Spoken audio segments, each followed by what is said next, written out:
अस्सलामुअलैकुम, मैं हूं काबिश मीर और आप मुलाहिज़ा कर रहे हैं मोमेंटिक न्यूज़। और इस वक्त मेरे साथ मौजूद हैं पाकिस्तान पीपल्स पार्टी कराची के सीनियर रहनुमा यूसुफ दारिया साहब। इसकी तारीफ के मोहताज नहीं हैं आप सियासी पहले मारूफ रहे, मुख्तलिफ सियासी जमातों के साथ आपकी वाबस्तगी रही है। इस वक्त आप पाकिस्तान पीपल्स पार्टी के साथ अपनी सियासी सफर को जारी रखे हुए हैं और इस वक्त पाकिस्तान पीपल्स पार्टी के जो सरबराह हैं, चेयरमैन हैं, उनकी जानिब से बयान सामने आया है और बिलावल भुट्टो साहब ने कहा है कि भारत के पास दो ऑप्शन, ये दो कौन से ऑप्शन, इस पर बात की जाएगी।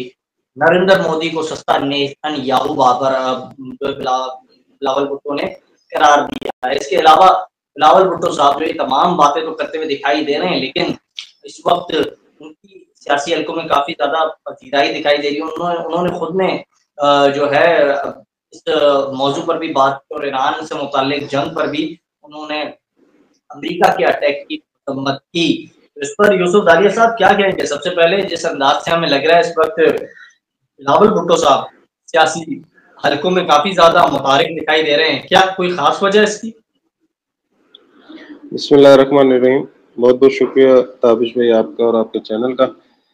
सबसे पहले मैं अपना चेयरमैन बिलावल भुट्टो साहब को मुबारकबाद देना चाहूँगा, जिन्होंने अभी कामयाब सिफारती दौरा की है। दुनिया भर के जो टॉप लीडरशिप है उनसे मुलाकातें हुई हैं उनकी, और उन्होंने पाकिस्तान और इंडिया के दरमियान जो कंसंट्रेशन थी उसके हवाले से पाकिस्तान की तरफ से अपना केस जो है वो बहुत ही मुनासिब और बेहतर अंदाज में पेश किया है और दुनिया को ये बावर कराया है कि भारत जो है वो अपनी हठधर्मी पे जिस तरह तारीख उसकी गवाह है, तारीख रही है, वो उसी अंदाज में जो है दोबारा हमलावर हुआ था। मगर अल्हम्दुलिल्लाह 10 मई को जो है वो पाकिस्तान की अफवाज ने उनका वो एक जो उनके अपने ऊपर एक खुशफहमी थी या वो किसी बड़ी खुशफहमी में मुब्तला थे, अल्हम्दुलिल्लाह पाक अफवाज ने और पाकिस्तान की अवाम ने यकसुई के साथ जो है वो उसको मुस्तरद किया और उनका भरपूर जवाब भी दिया।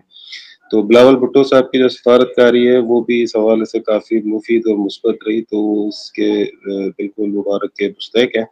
इसके साथ-साथ उन्होंने जो अभी आपने बात की कि मोदी को जो ऑप्शंस दिए हैं, देखें हम जब पिछली हुकूमतों के हवाले से अगर देखते हैं तो उसमें हमने ये देखा कि जो मोदी गवर्नमेंट है इसने कश्मीर के हवाले से जो है वो पिछली गवर्नमेंट में 370A जो है उसको अप्लाई किया और जो कश्मीर है उसके हवाले से उन्होंने वो सारा हिस्सा जो एक गैर कानूनी तौर पे ऑलरेडी उनके पास था, और इसके बाद उन्होंने बाकी भी हथियाने की कोशिश की।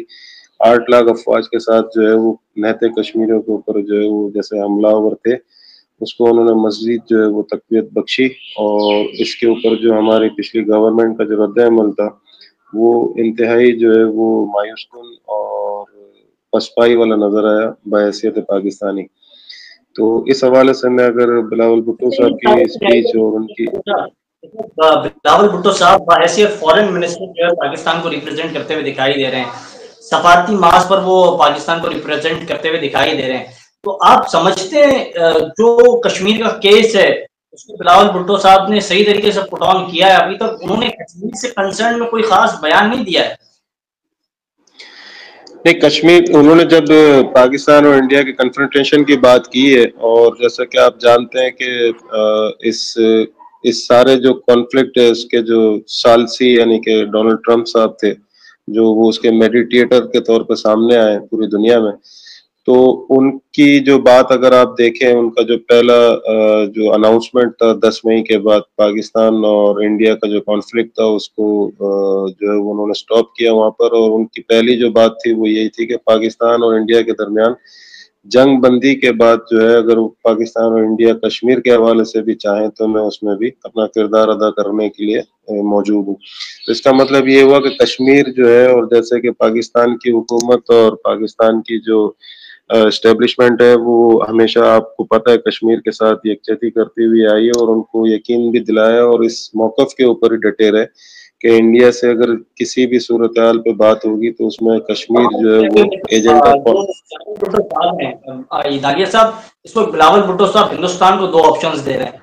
वो कह रहे हैं सबसे पहले कि आपने सिंध टास मुआहदे के तहत पानी हमारा बहाल करना होगा। अगर आप आपसी दहशतगर्दी करेंगे तो आबी दहशतगर्दी के सिलसिले में फिर हम जंग करने पर आमादा होंगे। तो ये जो इतना बड़ा बयान बिलावल भुट्टो साहब ने दिया है, तो क्या इतना बड़ा बयान ऐसे ही दे दिया है या फिर उन्हें कोई इस तरह की हिदायत है कि पाकिस्तान के पास अब आखिरी ऑप्शन यही है कि पाकिस्तान जो है सिंध टास मुआहदा अगर नहीं होता तो फिर जंग ही करेगा? ताबिश आपको याद होगा ये 10 मई से पहले की बात है जब बहुत ज्यादा बादल छाए हुए थे पाकिस्तान इंडिया के दरमियान जंगी हालात के, और पूरी दुनिया को ये महसूस हो रहा था कि किसी वक्त भी जंग छिड़ सकती है। तो ये जब उन्होंने उस वक्त थ्रेट दी थी कि इंडिया ट्रीटी जो है उसको हम डिसकंटिन्यू कर रहे हैं या ब्रेकआउट कर रहे हैं, तो पाकिस्तान की तरफ से ये क्लियर मैसेज गया था कि अगर इस तरह की कोई चीज या इस तरह का कोई इकदाम लिया गया तो ये हमारे शहरक के ऊपर जो है वो हमला होगा, और पानी जो है वो डेफिनेटली वो हर इंसान की जो है वो जरूरत है, तो ये एक तरह से जंग ही तस्वुर की जाएगी। तो ये तो खैर पहले ही मैसेज जा चुका था। बिलावल भुट्टो साहब ने जाके ये दुनिया को जो है वो सिफारती मार्च पे भी बावर कराया है कि अगर पानी के हवाले से इन्होंने इस तरह की कोई हरकत की तो सामने आता है दालिया साहब, यहाँ एक अहम सवाल ये सामने आता है, बिल्कुल भारत को हमारा पानी नहीं रोकना चाहिए और हमें यकीन है, उम्मीद है कि वो नहीं रोकेगा, और अगर रोकेगा तो उससे मुतालिक हुकूमती जो ऑफिशियल जो उनके पास कोई प्लान भी मौजूद होगा। लेकिन हमने देखा अंदरूनी सिंध में खासतौर पर सूबा सिंध के अंदर बड़े पैमाने पर एहतजाज हुआ। पीपल्स पार्टी के सूबे के अंदर हुकूमत है, पीपल्स पार्टी के खिलाफ एहतजाज हुआ। तमाम कॉन्फ्रेंस जमातें जो हैं एक पेज पर आ गई थी पानी रोकने से मुताल्लिक, और चोलिस्तान के अंदर जो है ग्रीन चोलिस्तान प्लान पर काम होने के हवाले से बात हो रही थी। बबरडो बाईपास को बंद किया गया। तो पीपल्स पार्टी के रहनुमा इस तरीके से प्रिटेंड कर रहे थे जैसे उन्हें इन चीजों का अंदाजा ही नहीं है, वो शायद जानते ही नहीं है। सीएम सिंध हो मुराद अली शाह, शायद वो भी इस बात से नावाकिफ थे, ना तो बिलावल साहब को इस बात का इल्म था। ऐसा लग रहा था सदर जरदारी से किसी और ने पूछ के साइन करवा लिए हो, लेकिन उनके दस्तखत मौजूद थे। वो जो मिनट्स निकाली गई तो ऐसा लग रहा था कि बाकायदा उनकी हिमायत थी पहले चोलिस्तान को ग्रीन प्रोजेक्ट बनाने की, लेकिन बाद में जब उन्होंने एहतजाज देखे तो खामोश हो गए। क्या वजह हुई सिंध को पानी देने पर पीपल्स पार्टी क्यों खामोश हुई? देखें, आपने जो है वो भारत के हवाले से बात की है और अब आप आ गए पाकिस्तान के इंटरनल इश्यूज के ऊपर। तो ये इसके हवाले से पीपल्स पार्टी जो है वो डे फर्स्ट से क्लियर मैसेज है, और एहतजाज तो आपको पता है वो इसलिए हो रहा था कि पीपल्स पार्टी जो है वो इस वक्त गवर्नमेंट का पार्ट है। तो डेफिनेटली हर आदमी जो है वो उसको इफ और बट का ना भी पता हो तो उसमें इतना तो जानता ही है कि पीपल्स पार्टी जो है वो हुकूमत का हिस्सा है, तो वो एहतजाज जो है उनका एक फितरी अमल था। मगर पीपल्स पार्टी का उस दिन से, जिस दिन से ये कनाल्स वाला मसला शुरू हुआ, उन्होंने ये क्लियर, बल्कि बिलावल भुट्टो साहब ने ही कहा था कि हमारी तरफ से जो है वो हम उसको कभी भी एक्सेप्ट नहीं करेंगे, और ना एक्सेप्ट किया है। साइन वाली बात जो है वो आप कर रहे हैं, हमारे सामने इस तरह का कोई एविडेंस नहीं है, या पार्टी की तरफ से जो है वो इस तरह की कोई बात नहीं दिखाई गई या बताई गई। इवन दो कि मैंने अभी तक कहीं जो है वो अपनी नजरों से भी मेरी नहीं गुजरा। आप कह रहे हैं तो यकीनन आपके पास इसका एविडेंस होगा, मगर पीपल्स पार्टी की तरफ से डे फर्स्ट से जो है वो इसके ऊपर ये बात क्लियर मैसेज था पूरी पाकिस्तान के लिए, स्पेशली सिंध की आवाम के लिए, कि वो इसको जो एक्सेप्ट नहीं करेंगे, और ना ही इसको जो let me finish first, let me finish first Tabish भाई, मेरी बात मुकम्मल होने में। तो वो उन्होंने जो है उसको क्लियर मना किया था, और पीपल्स पार्टी के खिलाफ अगर कौम परस्त जमातें जो है वो, इनका फर्स्ट टाइम तो ये नहीं था, वो तो हमेशा ही किसी ना किसी इशू के ऊपर पीपल्स पार्टी के खिलाफ एहतजाज करती रहती है। तो बहरहाल वो एक डिफरेंट इशू है, इंडिया से एक अलग इशू है जिस पर आप डिस्कस कर रहे हैं। अच्छा, नहीं मैं ये जानना चाह रहा हूँ, लेकिन ये भी एक हैरत की बात नहीं है। आप लोगों की हुकूमत वफाक में मौजूद है, सूबे में आप लोगों की पिछले 15 साल से हुकूमत है। खैर कराची वाले तो क्या कहें क्या बोलें, कराची को कोई पेरिस बनाने का दावा करता था, कोई क्या बनाने का दावा करता था, लेकिन आज कराची कराची बन जाए वो बड़ी बात होती है। लेकिन इन तमाम सिनेरियोज में मैं ये जानना चाह रहा हूँ, आप लोगों की वफाक के अंदर प्रेजेंस है, लेकिन इसके बाद भी क्या पीपल्स पार्टी के ऑफिशियल्स को, सदर जरदारी को इल्म नहीं था कि इस तरह का एक मंसूबा जो है उस पर काम होने जा रहा है? किसी इस बात का इल्म नहीं था? इतना दूर आप लोगों को रखा क्यों जा रहा है? देखिए, इल्म की बात तो मेरा ख्याल है आप जिनके नाम ले रहे हैं तो बेहतर होगा कि अगर आप उनसे ही पूछें। हमें जो पार्टी लाइंस मिली हैं और पार्टी लाइंस के मुताबिक जो डे फर्स्ट है, मेरे इल्म में ये बात है कि पीपल्स पार्टी ने इस तरह का कोई प्रपोजल जो है उसको एक्सेप्ट नहीं किया, और हत्ता कि उन्होंने जो है वो उनको इन्फॉर्म भी किया था कि अगर इस तरह की कोई चीज होने जाती है तो सिंध के अंदर जो है वो पार्टी की तरफ से भरपूर एहतजाज किया जाएगा, और किया भी गया।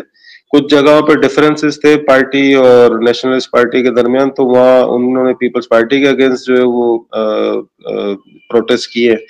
एज फार एज कराची के इशू से आप बात की आपने कि कराची जो है वो इस वक्त बंजर है या जो भी है, तो मेरा ख्याल है आपको ये इल्म है कि पाकिस्तान पीपल्स पार्टी पिछले 15 साल से सिंध की हुकूमत में है, मगर कराची में जो है जो हुकूमत करते रहे भाई लोग जो थे, तो उनसे भी आप अगर ये सवाल करते तो ज्यादा बेहतर था, क्योंकि बल्दियाती निजाम जो है वो उनके पास रहा है पिछले 30-35 सालों में।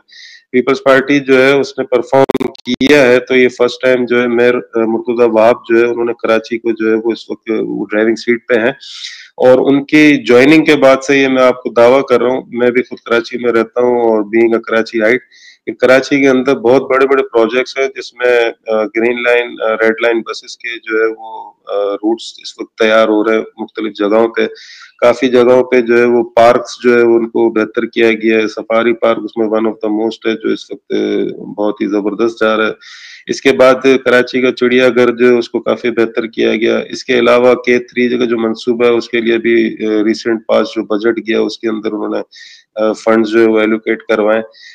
कराची से सखर जो मोटरवे का जो एक पैच था जो जिसके ऊपर काफी टाइम से काम रुका हुआ था, उसके हवाले से भी पॉजिटिव न्यूज है कि शहबाज शरीफ साहब ने उसके लिए भी गो अहेड दे दिया।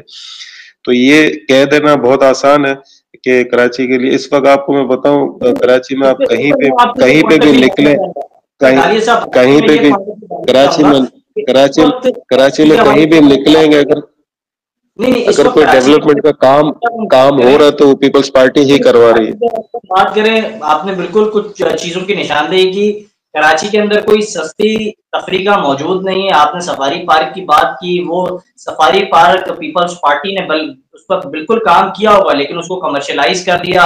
आपने यहाँ रेड बसेस लाई, लेकिन उस पर वो रेड बसेस तो चल रही हैं, लेकिन अब वो रेड बसेस नहीं दिखती हैं। किसी पर डालडा की जो है ब्रांडिंग हुई हुई है, किसी पर सूफी सरफ की ब्रांडिंग हुई हुई है, पर पीपल्स पार्टी को ना जाने किस्मत में कितने पैसे मिल रहे हैं, कमर्शियलाइज उसको भी आपने कर दिया है। फिर यहाँ बात की जाए इंफ्रास्ट्रक्चर की, तो कराची के इंफ्रास्ट्रक्चर के साथ आप खुद कराची में रहते हैं, उम्मीद करता हूँ आप भी इस पर प्रोग्रेसिव जवाब देंगे। आप अगर देख लें, जो करीमाबाद का अंडर पास है, पिछले 2 साल से उस पर काम हो रहा है, आज तक काम ही हो रहा है, ना जाने कब जाकर वो मुकम्मल होगा। अगर गुलिस्तान जौहर की बात कर दी जाए, यूनिवर्सिटी रोड की कई टाइम से उस पर भी काम होता जा रहा है, लेकिन अब कब वो मंसूबा बनेगा उसका भी किसी को इल्म नहीं है। पीपल्स पार्टी वालों से बात की जाए तो वो कह रहे हैं कराची को डेवलप तो कर रहे हैं, लेकिन कब करेंगे ये बात भी अहम बात है।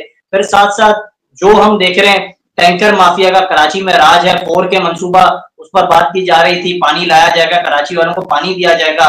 पीपल्स पार्टी अगर नहीं देगी तो कौन देगी? इस वक्त तो मेयर आपका है। फिर अगर आपके पास चांस नहीं होगा तो फिर आने वाले जो भाई लोग होंगे फिर उनसे सवाल करना होगा, वो तो यही कहेंगे पीपल्स पार्टी ने अपनी पसंदीदा मेयर लाए, वो तो कोई काम नहीं कर रहे। अच्छा, आपके 2-3 सवाल है, काइंडली मुझे फिनिश करने दीजिएगा, मेरी बात जो है वो डिस्टर्ब हो रही है बार बार आप की तरफ से। आपने एक तो बात की आपने कि बसेस के ऊपर जो है वो एडवर्टाइजमेंट, और ताबिश भाई ये तो मतलब मुझे तो हैरत हो रही है आपकी इस बात के ऊपर कि मतलब ये कमर्शलाइजेशन जो है ये तो पूरी दुनिया में चल रहा होता है। आपको कहाँ लंदन में आप लेके चलूं, आपको यूरोप में किसी जगह पे लेके चलूं, हर जगह यही हो रहा होता है।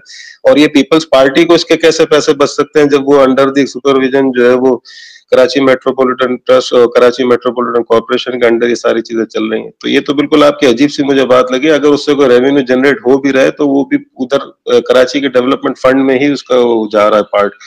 दूसरी बात ये कि आपने इंफ्रास्ट्रक्चर की बात की, तो देखें करीमाबाद की आपने निशानदेही की, तो आपको शायद इसका इल्म तो है कि करीमाबाद पे ये अंडरपास है या जो बन रहा है, तो आपको ये भी पता होना चाहिए कि करीमाबाद की जितनी भी जो म्यूनिसिपैलिटी है वो इस वक्त MQM के पास है। अगर कोई वहां पर चीज रुकी हुई है या वहां पर अगर काम नहीं हो रहा तो अगेन फिर आप उन्हीं से पता करें, क्योंकि मुर्तजा वहाब साहब ने जो है वो तो पहले दिन ही ये कहा था कि मैं वसीम अख्तर साहब की तरह रोना धोना नहीं करूंगा कि मेरे पे इख्तियारात नहीं है, अगर मुझे इख्तियारात नहीं देगा तो मैं जगह छोड़ दूंगा। तो वो जहां जहां उनको आप देखें कि जहां फंड्स एलोकेट हो रहे हैं, जहां उनको कॉर्पोरेशन मिल रही है, काम के हवाले से, तो वहाँ काम चल रहा है, हो रहा है। वो डेफिनेटली जिस जगह पे उनको गो एड नहीं मिल रहा है या जहाँ उनको स्पेस नहीं दिया जा रहा, तो वहां पर काम रुके हुए। और वहां अगर आप बैकग्राउंड पर जाके देखें तो पीपल्स पार्टी के अलावा जो है वो किसी और पार्टी के वहाँ इंटरफेरेंस है लाजमी। तीसरी बात ये इंफ्रास्ट्रक्चर की, तो इंफ्रास्ट्रक्चर आप अगर मेरे साथ काइंडली विद कैमरा अगर आप चलें, मैं आपको दिखा सकता हूँ कि पीपल्स पार्टी कहाँ कहाँ काम कर रही है। अब आप रेड लाइन और ग्रीन लाइन के अगर रूट्स की बात करें, कराची यूनिवर्सिटी सफूरा से लेके और इसको आप लेके जाए क़यादत उनकी मज़ार तक, तो यार मतलब ये कुछ छोटा काम तो नहीं है जिसके लिए जो है वो आप कहें कि जी महीने 2 महीने के अंदर। उसमें काफी चीजें होती हैं, काफी डिसीजंस लेने पड़ते हैं, तमाम आपकी जो यूटिलिटीज होती है, केएमसी के इलेक्ट्रिक है, वाटर बोर्ड है, उन सबको लाइन अप करना पड़ता है। वो हम देख रहे हैं। यस, अभी इस वक्त फॉर द टाइम बिंग जो है वो लोगों को परेशानी जरूर हो रही है, मगर ये काम तो लोगों के लिए ही हो रहा है ना। आप अगर शारा फैसल के ऊपर जाए तो जो ट्रैफिक का जो फ्लो है उस पर काफी मैं ये सवाल कर रहा हूँ 15 साल से, मैं ये सवाल कर रहा हूँ पीपल्स पार्टी के जो रहनुमा है वो 15 साल से क्या चीजों को लाइन अप कर रहे हैं। दूसरा, कमर्शियलाइज जो ट्रांसपोर्ट की बात की गई जिस पर एड्स लगी हुई हैं, तो दुनिया में कई ममालिक का दौरा मैं भी करके आया हूँ, यहाँ तक कि मैंने इस्लामाबाद और जो लाहौर है वहां की भी बस सर्विसेज का सफर किया, तो वहां भी इस तरह की चीजें नहीं है। अगर इसका फायदा अगर आवाम को ही होता है बड़ी अच्छी और खुशाइन बात है। लेकिन आपने जो ग्रीन लाइन प्रोजेक्ट की बात की, वो प्रोजेक्ट का आगाज पीटीआई के दौर में हुआ, उसकी हुकूमत में हुआ, उसका फीदा जो है नून लीग ने काटा, और इसके बाद जो है बाद भी तमाम चीजें होती रही। और लेकिन इस ग्रीन लाइन का ऐलान नवाज शरीफ साहब ने किया था अपने दौरे हुकूमत में, तो ये तमाम चीजें तो होती रही। लेकिन कराची वालों को, और आप की जो बात कह रहे हैं कि एमक्यूएम की जहां जहां गवर्नेंस है, जहां उनके चीजें वहां प्रोजेक्ट पर काम किया जा रहा है करीमाबाद में, तो पूरे सूबे में पिछले 15 साल से पीपल्स पार्टी की हुकूमत है। अब तो मेयर भी आपका है, सीएम सिंध भी आपका है, और एमक्यूएम की अगर ऐसे इलाकों में एमक्यूएम वाले कहते हैं हमारे इलाकों में फिर काम क्यों कराती है पीपल्स पार्टी, इसलिए कराती है कि काम अधूरे छोड़ के चले जाए और इल्जाम हम पर लगा दो। नहीं, देखे आप 15 साल की बात कर रहे हैं, 15 साल की हुकूमत पीपल्स पार्टी की सिंध के अंदर है। मैं कराची की अगर आप स्पेसिफिक बात मुझसे कर रहे हैं, फिर आप उसमें अगर सिंध को लेके आ रहे हैं, तो ये दो डिफरेंट चीज है। आप अगर सिंध की बात करते हैं तो 15 साल की हुकूमत सिंध में रही है। कराची में तो अभी मेयर आया पिछले साल, डेढ़ पौने 2 साल पहले। तो हम सिर्फ स्पेसिफिक अगर कराची की बात करें तो उसके हवाले से बात कर रहा था कि ये जो कमर्शलाइजेशन के ऊपर जो रेवेन्यू जनरेट होता है वो डेफिनेटली लोकल गवर्नमेंट के फंड्स में ही जा रहा है। आपने बात की लाहौर की, तो लाहौर आप चले मेरे साथ, अभी अभी मैं आपको मतलब कह रहा हूँ कि आप अभी चले मेरे साथ लाहौर में, आपको लाहौर की रेड लाइंस दिखा देता हूँ जहाँ उनकी एडवर्टाइजमेंट चल रही है। मैटर एडवर्टाइजमेंट का या मैटर ये नहीं है कि अगर वो एडवर्टाइजमेंट हो रही है तो पंजाब गवर्नमेंट जो है वो मरियम नवाज अपनी जेब में लेके जा रही है, वहां पर भी वो यूटिलाइज हो रहा है लोगों की डेवलपमेंट और बेटरमेंट के लिए। यहाँ पर कराची और सिंध के अंदर भी वैसे ही हो रहा है। आप एक तरफ जो है वो कह रहे हैं कि काम पीपल्स पार्टी ने 15 साल गुजारे हैं तो उनको करने चाहिए, तो भाई पीपल्स पार्टी का मेयर तो अब आया है, वो तो काम कर रहा है, काम नजर भी आ रहा है। इसी की वजह से तो जो है वो रुकावटें खड़ी की जाती हैं, इसी की वजह से तो जो है वो 15 साल से पीपल्स पार्टी सूबे में मौजूद थी। तो एक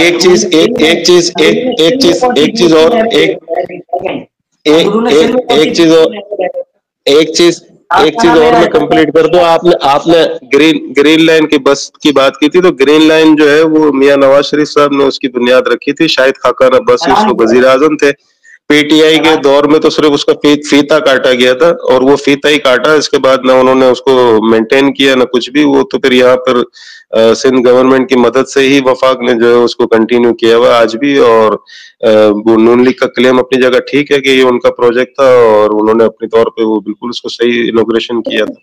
ये जानना चाहता हूँ यूसुफ दालिया साहब, जाते जाते आखिरी सवाल, आप बिल्कुल ठीक कह रहे हैं। चले कराची में पीपल्स पार्टी को जो है इग्नोर कर देना चाहिए, उनको वो अगर एक्सक्यूज करते हैं तो ठीक है, उनकी रहनुमाओं की बातें कुछ हद तक ठीक है। लेकिन अंदरून सिंध में जहां से पीपल्स पार्टी बड़ा वोट बैंक लेकर सामने आती है, जिसकी वजह से उनका सीएम सूबे में बनता है, तो वहां कौन सा दूध की नहरें आपने बांधी?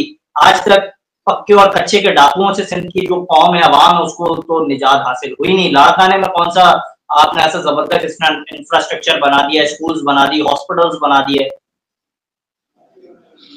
देखें ताबिश भाई, ये जो अगर पीपल्स पार्टी वहां से वोट लेके आती है तो वो कुछ करती है तो वोट लेके आती है ना। मैं आपसे इस बात से तो एग्री करता हूँ कि वहां कोई दूध और शहद की नहरें नहीं बह रही, दूध और शहद की नहरें तो इसी तरह केपीके में भी नहीं बह रही, जहाँ 15 साल होने को आ रहा है, पीटीआई की हुकूमत है, वहां पे भी आज तालिबान जो है वो आए दिन आके हमलावर हो जाते हैं। और आपको पता ही है कि वहां पर मुख्तलिफ इलाकों में जो है वो, जैसे जहाँ अहले तशी कम्युनिटी है, उनका आज भी सरेआम कत्लेआम हो रहा होता है। हम अगर इस बहस में जाएंगे तो ये बहस जो है वो किसी और तरफ निकल जाएगी। हमने मेन जो है वो बीइंग अ पाकिस्तानी, हम पार्टी वर्कर तो बाद में, सबसे पहले तो पाकिस्तान है। तो बीइंग अ पाकिस्तानी जो है वो आपसे इस बात से मैं एग्री करता हूँ कि सिंध के अंदर वो डेवलपमेंट या वो काम जो होना चाहिए था वो अब तक नहीं हुआ। और शायद इसीलिए बिलावल साहब जो है वो काफी एग्रेशन इसके ऊपर दिखाते रहते हैं अक्सर अपने लोगों के ऊपर भी, कि वहाँ उनको रिजल्ट्स नहीं मिल रहे। अच्छा, इसी के ऊपर जो है उन्होंने अब टोटली, क्योंकि वो पहले एक्टिंग चेयरमैन थे, अब वो बाकायदा चेयरमैन हो गए, तो उसके बाद से उन्होंने इस पॉइंट के ऊपर जो है वो जीरो टॉलरेंस रखा हुआ है कि सिंध के अंदर जितने भी इश्यूज हैं उसको फौरी तौर पर रिजॉल्व किया जाए। और मेरा ख्याल है कि जो मेन जो फोकस था इनका थरपारकर वाली साइड पे, जहाँ न्यूट्रिशन वगैरह के इश्यूज थे बच्चों के हवाले से, पानी के मामला थे, तो आज आप वहाँ देखें तो माशाल्लाह वही थरपारकर जो है वो हरा भरा है और वहाँ अच्छी डेवलपमेंट हो गई है। बाकी इलाकों में भी हो रही होगी, मगर मैं अगर कराची के पॉइंट ऑफ व्यू से बात करूं तो कराची में मैं इस वक्त देख रहा हूं कि जितना भी काम इस वक्त किया जा रहा है वो पाकिस्तान पीपल्स पार्टी की तरफ से किया जा रहा है। और ये क्लेम बिल्कुल गलत है कि एमकेएम के इलाकों में काम शुरू करके, एमकेएम के इलाकों में काम शुरू करके रोग जी। जिस तरह से अंदरूनी सिंध में वोट बैंक पीपल्स पार्टी का बड़ा मजबूत है, आने वाले दिनों में कराची में भी इस तरह होगा कि पीपल्स पार्टी के बड़ी तादाद में जियाले यहाँ भी मौजूद होंगे। बिल्कुल बिल्कुल होंगे। देखें, पीपल्स पार्टी जो है वो ना सिर्फ काम करवा रही है, बल्कि पीपल्स पार्टी जो है वो इस वक्त तंजीम के अंदर जो है वो काफी फोकस्ड है। तंजीम को बेहतर किया जा रहा है, तंजीम को जो है वो उन्होंने अपग्रेड किया है, लोगों को जो है वो काफी बड़ी तादाद में लोगों ने ज्वाइन किया है पीपल्स पार्टी को। और अगर इस वक्त किसी को अगर नजर आ रहा है कि उसका काम अगर होना है किसी प्लेटफॉर्म से, तो वो इस वक्त सिर्फ और सिर्फ पीपल्स पार्टी है। हत्ता कि एमकेएम के इलाकों में भी अगर कोई काम हो रहा है तो वो भी पीपल्स पार्टी की ही बदौलत किया जा रहा है, वरना एमकेएम वाले जो है वो शायद, आपको तो पता है जो सारा सिस्टम है उनका, ना वोट बैंक उनका बचा है, ना अब लोग उन पर ट्रस्ट करने के लिए तैयार है। एमकेएम वाले इसको कहते हैं कि पीपल्स पार्टी को काम करना भी चाहिए, वफाक में भी उनकी हुकूमत है, सूबे में भी उनकी हुकूमत है, यहाँ तक के मेयर भी अब उनका है। नहीं तो काम तो वो कर रहे हैं ना। मैं आपसे कहता रहा हूँ कि आप ऑन कैमरा आ जाए मेरे साथ, मैं आपको विजिट करा देता हूँ। जहाँ देखें जहाँ काम हो रहा है, मैं आपको कोई वैसे घोस्ट एरियाज नहीं दिखाऊंगा। जहाँ काम हो रहा है, जहाँ काम चल रहा है, इंशाल्लाह आपको लेके चलेंगे। हॉस्पिटल्स के ऊपर काफी फोकस है, स्ट्रक्चर्स के ऊपर काफी प्रोजेक्ट विजिट करेंगे जहाँ जहाँ पीपल्स पार्टी काम कर रही है शहर भर में। जहाँ आइडेंटिफाई होगा कोई लैक ऑफ सिचुएशन है तो वहाँ इंशाल्लाह आपसे एग्री भी करेंगे और उसको बेहतर करने की कोशिश करेंगे। आप बेसिकली मीडिया जो है वो हमारा कान और आंख है, हमारे हाथ है। आप ही हमें बेहतर करेंगे, आप ही हमें करेक्ट करेंगे। यकीन और आप पाकिस्तान की एक अहम सुतून है इस वक्त। जो हमारा सियासी हल्का है उसने बिल्कुल दुश्मन को जो है खामोश करके रखा। अफवाज पाकिस्तान जिस अंदाज से परफॉर्मेंस मैं जाते हुए एक चीज आपको ऐड कर दूं, आपके नाजरीन के लिए भी जो देख रहे हैं, कि आपको शायद इस चीज का भी इल्म होगा कि आए चुंदरीगढ़ रोड जो किसी गवर्नमेंट ने आज तक उसको कभी देखा नहीं था, मेयर मुर्तजा वहाब साहब ने उसका भी अनाउंस किया है कि वो भी इसको बाकायदा जो है वो इकोनॉमिक स्ट्रीट बनाने जा रहे हैं। और इंशाल्लाह अगले 2 साल में आए चुंदरीगढ़ रोड जो है one of the best street in the Pakistan जो है वो आपको नजर आएगी इंशाल्लाह। अच्छा, वैसे कराची जाते जाते आखिरी एक सवाल कर लूंगा, प्रोग्राम वैसे ही काफी तवील हो गया। कराची वाले कहते हैं पीपल्स पार्टी वाले काम तो करते हैं लेकिन हर चीज को कमर्शियलाइज कर दिया, फ्री जोन कुछ नहीं बनाया कराची वालों के लिए। फ्री जोन तो पानी भी नहीं लग रहा है कराची में मिलता है, क्योंकि टैंकर भी हमें पैसों पर देके खरीदना पड़ता है। तो कुछ पीपल्स पार्टी ने फ्री जोन नहीं छोड़ा, ऐसा क्यों है? मेरा ख्याल है ये जो कमर्शलाइजेशन वाला जो इशू है, इसको अब दूसरे अल्फाजों में आउटसोर्स कहते हैं। तो दुनिया भर के अंदर अगर आप जाएं कहीं पे भी बल्दियाती निज़ाम है, उसको आउटसोर्स इसलिए किया जाता है ताकि जो ब्यूरोक्रेसी है उसकी इन्वॉल्वमेंट कम से कम हो और करप्शन वाला जो फैक्टर है उसको कम से कम किया जाए। तो ये एक अच्छी बात है। हाँ, पीपल्स पार्टी को कराची वालों की तरफ से एक्सेप्ट करना वो थोड़ा सा मुश्किल जरूर है, क्योंकि पहले जो है वो एमकेएम ने काफी अरसा यहाँ पर अपना वक्त गुजारा और पर्क्स एंड प्रिविलेजेस एंजॉय किए। इसके बाद 3-3.5 साल जो है वो पीटीआई ने आके लोगों का टाइम बर्बाद किया, डिलीवर कुछ नहीं किया, जो उनके अपने पास दिखाने के लिए कुछ नहीं है आज। अब पीपल्स पार्टी को जब मौका मिला है तो ठीक जो फरमा एक होता है ना, एक हालात होते हैं, आपने सबसे मार खाई हुई हो तो फिर किसी पे फौरी ट्रस्ट नहीं किया जा सकता, तो इस वक्त पोजीशन है। बट एनी हाउ इंशाल्लाह 1-2 साल के अंदर आपको बड़ा चेंज नजर आएगा। लोग पीपल्स पार्टी की तरफ से मायूस हैं, वो इंशाल्लाह पीपल्स पार्टी को सपोर्ट भी करेंगे। बहुत शुक्रिया कीमती वक्त देने के लिए। यूसुफ दालिया साहब हमारे साथ मौजूद थे, आपने टाइम निकाला। अल्लाह हाफिज।